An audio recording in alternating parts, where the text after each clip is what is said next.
एक तास आईच्या उदरातून जन्माला आले मुलं एकमेकाचे गळे घुटू शकतात.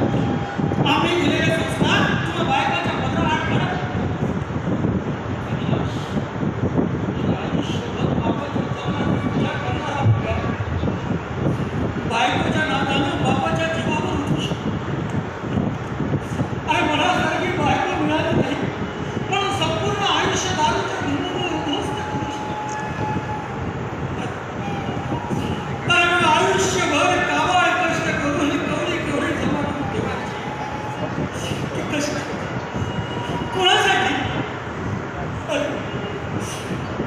तुम्हाला जन्म द्यायचा, लहानाचं मोठं करायचं, तळहाताच्या पोराप्रमाणे जपायचं, तुमचं शिक्षण पाणी करायचं, तुमचं लग्न लावून द्यायचं आणि लग्न झाल्यानंतर तुम्ही बायकोच्या गुलाम व्हायचे.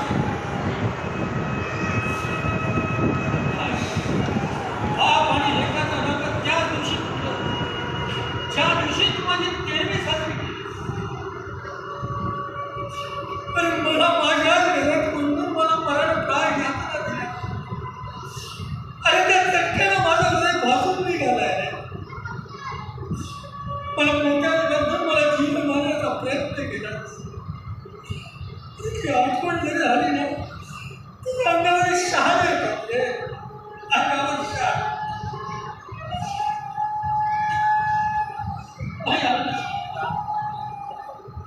याची सदा कोणत्याही जरी दिली नाही ना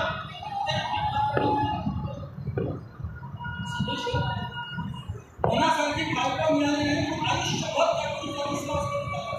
त्या का देतात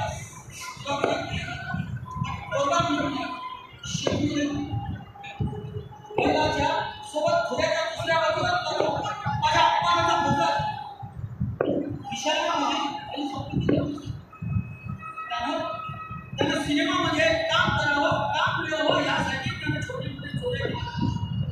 अरे पण त्याच्या चोरीमुळं आज मला जीव वाचला. अरे ज्या पोराला मी नासमज समजत होतो तो पोरगा मला समजदार निघाला.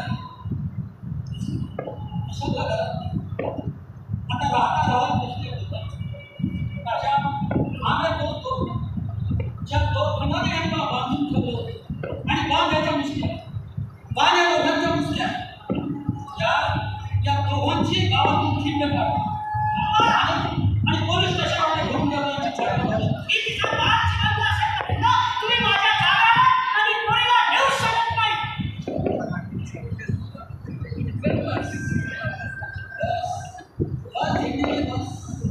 आता जास्त खरं म्हणजे मी बाप पोरीला नाही केले काय झालं तुम्हाला 17 वेळा पोरीच्या घरी बरं आलात काय आलात आपल्या पोरीच्या संसारामध्ये ढवळाढवळ करायची गरज नव्हती. कपडावर घ्या गळ्यात मार आणि हाताला नारा घालून चुकीचे दाखले देत लोकांना चुकीचा संदेश देता स्वतःला संत म्हणून मिळवता.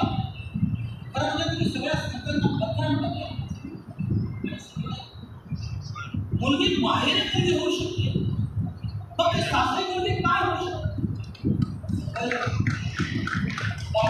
बाईचं लग्न झाल्यानंतर तिनं माहेरची माया बाजूला ठेवून सासरचं हेच कारण तोच तिचा स्वर्ग असतो. कारण बाईचा जन्म एकदा नाही दोनदा एकदा माहेरी दुसरा सासरी आणि म्हणून सासरी आल्यानंतर तिचं नाव बदलण्याची प्रथा टाकली जेणेकरून